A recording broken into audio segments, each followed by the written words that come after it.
Hello friends, तो आज मैं आप सब लोगों के लिए बड़ी डर की एपिसोड नंबर 11 लेकर आई हूँ। तो चलिए बिना देर किए एक्सप्लेनेशन को स्टार्ट करते हैं। एपिसोड की शुरुआत में हमें दिखाया जाता है कि हुई चियोल को जांग सियोन से इस बात पर डांट पड़ रही होती है कि उसने यो नाम को खुद तलाक देने का फैसला क्यों किया था, क्योंकि ये तलाक उसके फायदे की नहीं थी और उसकी जिद थी कि वो यू नाम को वापस लेकर आए। हुई चियोल उसे कहता है कि मुझे आपकी मदद लेकर डोंगजू को उस रग्बी टीम से नहीं निकलवाना चाहिए था, उसे खुद लड़कर हार जाना बेहतर होता। तभी जैंग सियोन ये सब कुछ सुनकर गुस्से में आ जाता है और उसको मारने के लिए गुस्से में डंडा भी निकाल कर ले आया था। जैंग सियोन की वाइफ हुई चियोल को बचाने के लिए बीच में आ जाती है, लेकिन उसने उसे धक्का दे दिया था और हुई चियोल को भी मारने लग गया था कि उसने जैंग सियोन के खिलाफ जाकर हुई चियोल ने डोंगजू से हार क्यों मानी थी। उधर जब यो नाम डोंगजू को बताती है कि वो तस्वीर वाले आदमी मेरे डैड हैं, तो डोंगजू कहता है हाँ ऐसा ही हुआ होगा। फिर वो पूछती है कि ये बच्चा कौन है, लेकिन डोंगजू इस बारे में उसको कुछ नहीं बताता है। डोंगजू कहता है कि ये और जैंग से उनकी पास्ट की खोज करते हुए ये तस्वीर मेरे हाथ लग गई थी, तब वो बच्चा मैंने उस फोटो में देखा था। फिर उसके बाद वो बच्चे के बारे में कुछ बताने लगती है, लेकिन तभी उसे घर से कॉल आ जाती है, तो वो फिलहाल अंदर चली जाती है।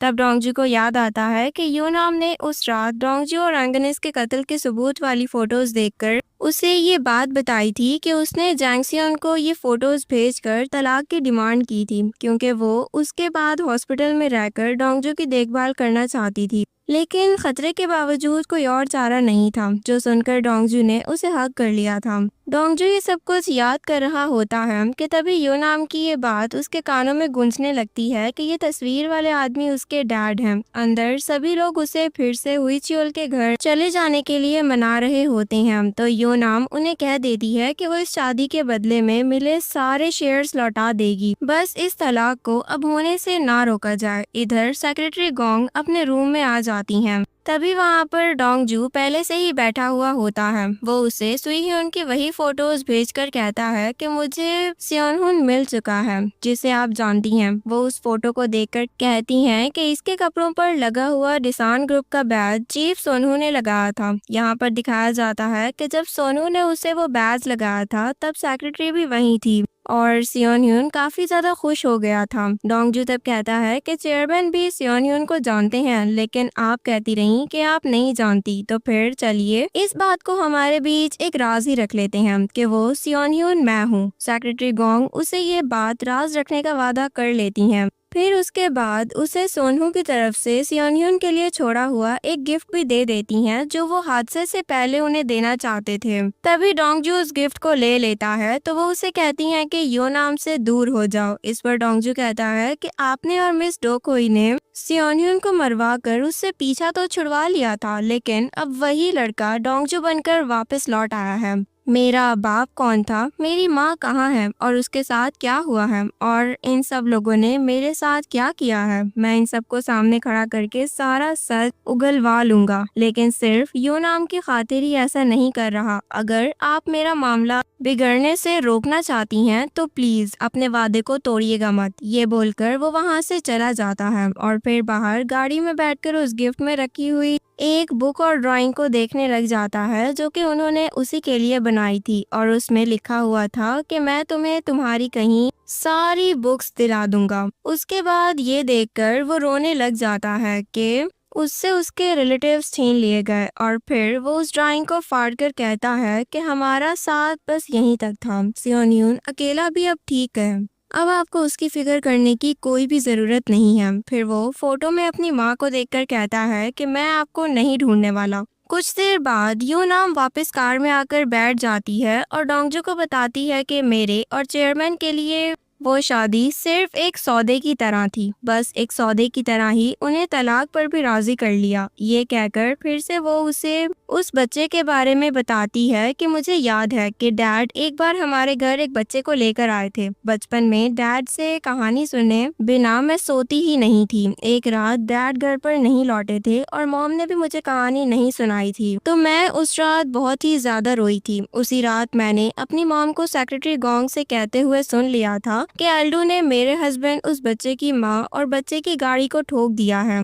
मैं उस वक्त सिर्फ ये कह रही थी कि काश वो सब मर जाएं, लेकिन उसने तो उन्हें सच में मार डाला। यूनाम बताती है कि उन तीनों को एल्डू ने ही मारा था और ये बात मैंने खुद अपनी मॉम के मुंह से सुनी थी। मैंने आगे जाकर हादसे के रिकॉर्ड्स भी चेक कर लिए थे, लेकिन सब कुछ गायब हो चुका था। दिसान ग्रुप के दामाद का एक कार एक्सीडेंट में मारा जाना और उस पर कोई भी खबर तक ना बनना, क्या ये अजीब नहीं लगता? ये सुनकर डोंगजू को भी उसकी बातों पर यकीन आने लगता है। वो फिर चेयरमैन के खाने पर बुलाने पर अंदर चला जाता है, लेकिन तभी वो सामने एल्डू को बैठा हुआ देख लेता है और उसे सब कुछ याद आने लग जाता है कि सोनहू, सियोनह्यून और उसकी माँ को इसी ने मारा था। तभी डोंगजू ये सब कुछ बर्दाश्त नहीं कर पाता है और वहाँ से चला जाता है, जो देखकर चेयरमैन भी हैरान हो जाते हैं कि ये अचानक कहाँ पर जा रहा है। तभी डोंगजू मैडम पाई को लेकर उस जगह पर आ जाता है, वहाँ पर जहाँ पर वो अपनी पालने वाली माँ और बहन को मिला था। मैडम पाई उसे कुछ रेलवे ट्रैक्स भी दिखाती हैं, जिनके पास उन माँ बेटी का घर था। सियोनह्यून बचपन में खो जाने के बाद उन्हीं ट्रैक्स पर चलते हुए घर के बाहर रुका था। उसने बाहर एंगनिस से भूख की शिकायत करके उसे खाना मांगा था। उसके बाद वो घर के अंदर चला गया था। मैडम पाई कहती हैं कि बच्चा पूरी रात भटकता आखिर इस घर में पहुंच गया था और उसने खाना मांगा था।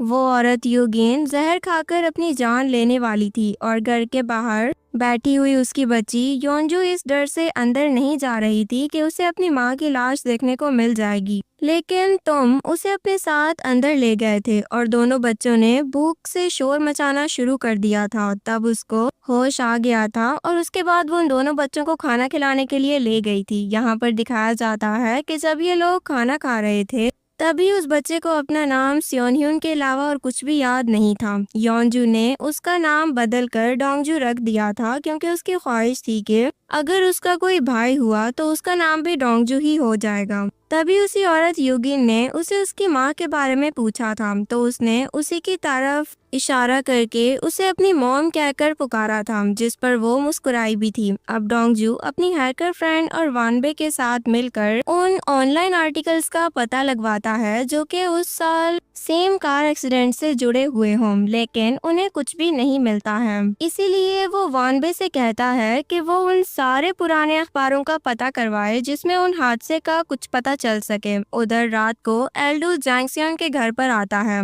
क्योंकि उसने उसे एक सरप्राइज देने के लिए बुलाया था। जब वो वहाँ पर पहुंचकर देखता है तो सोनू की माँ योंगगू वहाँ पर जैंगसियन के साथ बैठी हुई होती है। एल्डू उसे वहाँ पर देखकर काफी हैरान होता है। वहीं दूसरी तरफ हम गुकुई को देखते हैं, जो कि चेयरमैन के ऑफिस में आती है। तो डोंगजू उस बड़ी वाली सीक्रेट सेफ को खोलने के लिए उसी का इंतजार कर रहा होता है। वो अनजान बनते हुए कहती है कि क्या ये वही सेफ है जिसमें डॉलर्स और सोना रखा हुआ है? तो वो अंदर आकर सेफ में रखे सारे बॉक्सेस को देखकर हैरान होने का नाटक करने लगती है, ताकि डोंगजू को ये लगे कि वो पहली बार यहाँ पर आई है। मगर तब डोंगजू उसे लाइट मारकर उन बॉक्सेस पर लगे उसके फिंगरप्रिंट्स दिखा देता है, जो कि उसने बहुत दिन पहले यहाँ से डॉलर्स निकालते हुए छोड़ दिए थे। वो घबराकर पूछ लेती है कि क्या ये मेरी उंगलियों का निशान है? उसके बाद वो डर जाती है और डोंगजू से भीख मांगती है कि इनके बारे में डैड को कुछ भी पता नहीं चलना चाहिए, वरना मेरी खैर नहीं होगी।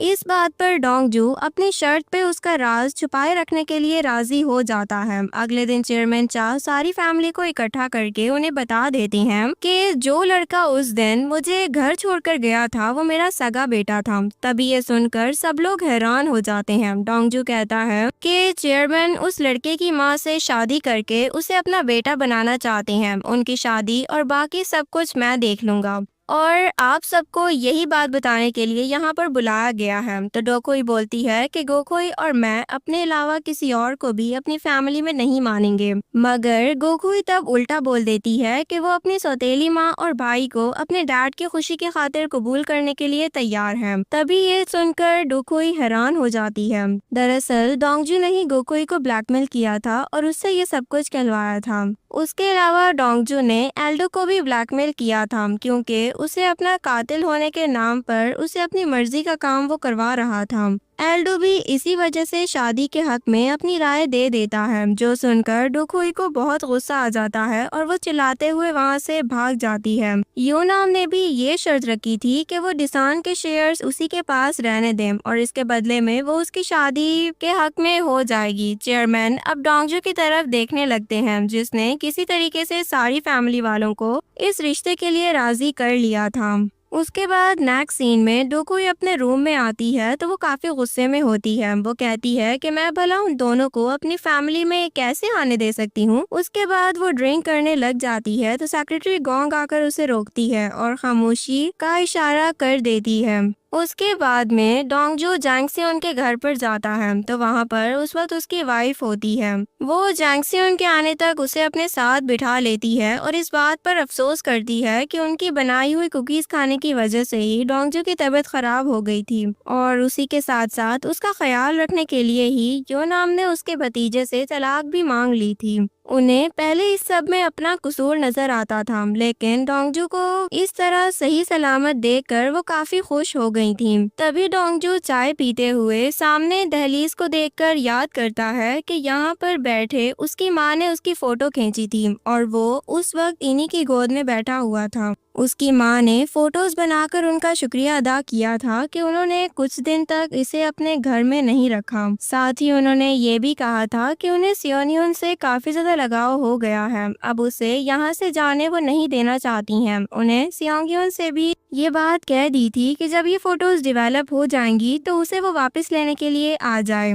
डोंगजू वही धुंधली सी बातें याद करते हुए कहता है कि ये जगह काफी खूबसूरत है, लगता है जैसे मैं यहाँ पर पहले भी कभी आया हुआ हूँ। वो तभी कहने लगती है कि क्या तुम्हें याद नहीं कि तुम बचपन में भी यहाँ पर आया करते थे, मगर जैंगसियोन के आने से बात वो बीच में ही रह जाती है। उसके बाद जैंगसियोन डोंगजू से यहाँ पर आने की वजह पूछता है तो वो बताता है कि उसे कुछ पेपर साइन करवाने थे। अब ये चेयरमैन के भेजे हुए उन पेपर्स पर स्टैंपिंग करवा लेता है ताकि हुईचियोल और यूनाम की तलाक के बाद ये लोग उनसे कुछ भी डिमांड ना कर सकें। उसके बाद जैंगसियोन तब डोंगजू से कहता है कि तुम्हारे स्विस अकाउंट चुराने के बाद से भी मेरा इतना कुछ नहीं बिगड़ा है, उतना मैं अभी कमा लेता हूँ। उल्टा काफी सारी चीजें तो मेरी अब और भी अच्छी तरीके से चलने लग गई हैं। वो उससे मछलियों को चारा डलवा आता है और पूछता है कि क्या तुम खुद को चारा डालने वाला समझते हो या वो मछली जिसे चारा डाला जाए। लेकिन तुम्हें अब ये बात समझ आनी चाहिए कि भले ही तुम एल्डर को अपनी ढाल बना लो या फिर यहाँ वहाँ मेरे सामने दंदनाते फिरो, आखिर हो तो तुम वही पानी की मछली ही ना जिसको चारा खाना होता है, इसीलिए वो पानी के ऊपर आ जाती है। लेकिन तुम चाहे जितना मर्जी ऊपर आ जाओ लेकिन पानी से बाहर नहीं निकल सकते हो। तुम्हारी औकात सिर्फ इतनी है कि तुम तमन्ना करो कि चारा सबसे ज्यादा तुम्हारे मुंह में डाला जाए।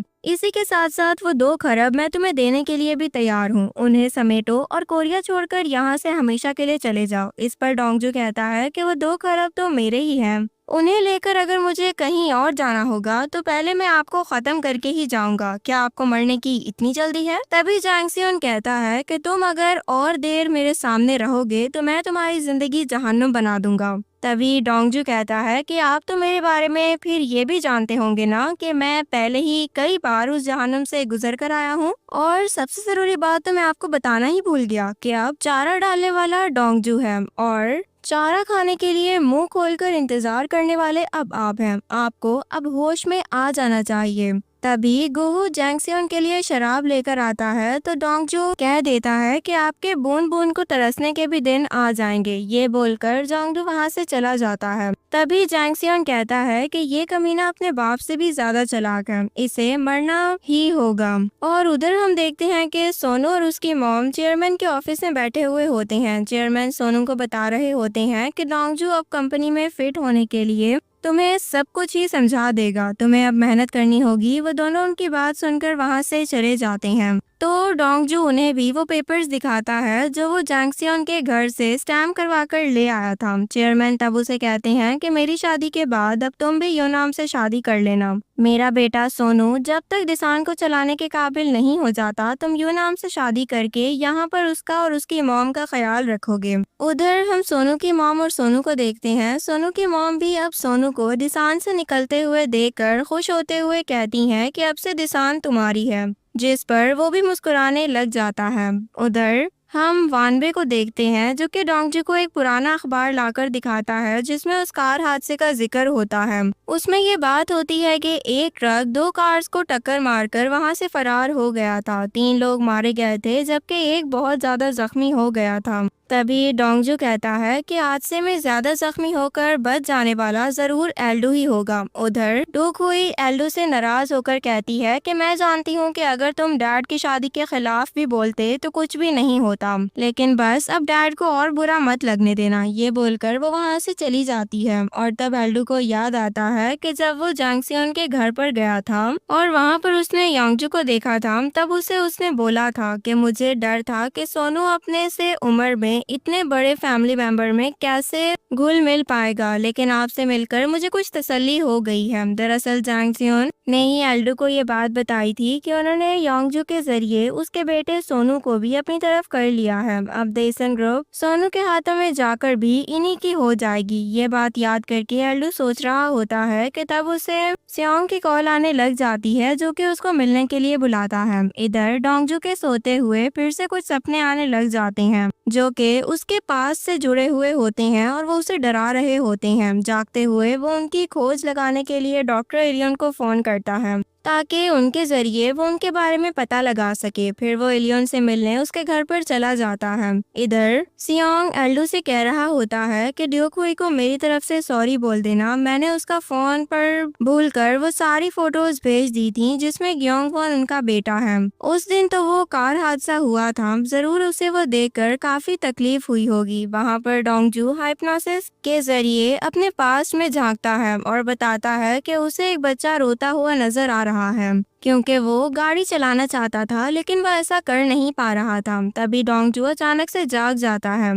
तभी एलियन उसे पहले की एक वीडियो दिखाती है जिसमें वो डर कर किसी से कह रहा था कि सर प्लीज मुझे मत मारिए, ऐसा मत कीजिए। वो बहुत डरा हुआ लग रहा था। एलियन कहती है कि हम पहले समझ नहीं पा रहे थे कि कार में उन 3 लोगों में से तुम कौन से वाले होगे, लेकिन इस वीडियो में तुम्हारे लहजे से पता चल रहा है कि तुम वो बच्चे थे जो कुछ देखकर डर रहे थे। तभी एल्डो सियोंग को कहता है कि मुझे सोनू और ग्योंगवान से कुछ बात करनी है, इसलिए मैं हादसे वाले दिन उनकी कार के पीछे गया था क्योंकि मैं उनसे कुछ पूछना चाहता था। डोंगजू भी इधर हिप्नोसिस में जाकर बताता है कि वो एक स्टफ डॉल को देख रहा है जो कि उनके पीछे आती हुई कार के अंदर थी। यहाँ पर वो डॉल दिखाई जाती है जो कि उस कार में ही होती है जिसे एल्डो चला रहा था और साथ ही उनके पीछे आ रहा था। तभी सियोंग ह्यून पीछे मुंह घुमाकर उसी को देख रहा था कि तभी एक ट्रक वहाँ से गुजरता है और उसे जाते जाते उन्हीं की गाड़ी को टक्कर मारकर वहाँ से चला जाता है। ये देखकर एल्डो भी वहाँ पर रुक गया था और सामने की तरफ देखने लग जाता है। एल्डो इधर सियोंग को वो कहानी सुना रहा था कि उस ट्रक ने मेरी कार को भी टक्कर मारी थी और फिर सोनू की कार को टक्कर मारी थी जिससे हम दोनों की कार पहाड़ी से झूलने लग गई थी। उसकी कहानी के मुताबिक ट्रक ड्राइवर ने दोनों गाड़ियों को टक्कर मारी थी, हालांकि सिर्फ सियोंग की गाड़ी को ही टक्कर लगी थी और वो दोनों ही उस वक्त मौके पर ही मारे गए थे। सोनू जख्मी होने के बावजूद भी होश में था और उन्हें जगाने की कोशिश कर रहा था क्योंकि कार कुछ ही देर में पहाड़ी से नीचे गिरने वाली थी। इतने में पीछे से एल्डो निकलकर गाड़ी की तरफ आ गया था। तभी उसी ट्रक ड्राइवर ने उसे एक डीएनए रिपोर्ट लाकर दिखाई थी जिसके मुताबिक सोनू और सियोंग का खून का रिश्ता था। ये सब जान लेने के बाद एल्डो काफी ज्यादा हैरान हो जाता है और फिर कार के पास आकर अंदर झांकने लग जाता है। अंदर वो दोनों मर चुके होते हैं और सियोंग मदद के लिए शोर मचा रहा होता है। उसने बच्चे को रोते हुए देख लिया था लेकिन उसने फिर भी उसकी मदद नहीं की थी। डोंगजू अपनी यादों में झांकते हुए ये सब कुछ देख रहा होता है कि कैसे एल्डो वापस अपनी कार में आकर बैठ गया था और वो बच्चा उसे बचाने के लिए रोते हुए आवाजें देता जा रहा था। लेकिन तभी एल्डो ने अपनी कार घुमाई और सियोंग की गाड़ी को टक्कर मारने के लिए आगे बढ़ गया था। बच्चा उसे कह रहा था कि सर प्लीज ऐसा मत कीजिएगा, लेकिन वो नहीं रुकता और उनकी गाड़ी को टक्कर मार देता है, जिस मंजर को सियोंग ने अपनी आंखों से देख लिया था। ये सब बताते हुए डोंगजू भी रोते हुए कहता है कि उस आदमी ने हम सबको मार डाला है। अब डोंगजू सब कुछ जान चुका था और उसकी इन्हीं यादों वाले सीन पर इस एपिसोड का एंड हो जाता है। नेक्स्ट एपिसोड देखने के लिए हमारे चैनल को सब्सक्राइब कर दीजिएगा और बेल आइकन को भी दबा दीजिएगा ताकि नई एपिसोड्स आपको सबसे पहले मिल सके। मिलती हूँ मैं आपसे एक नई एपिसोड के साथ, तब तक के लिए bye bye, take care and thanks for watching.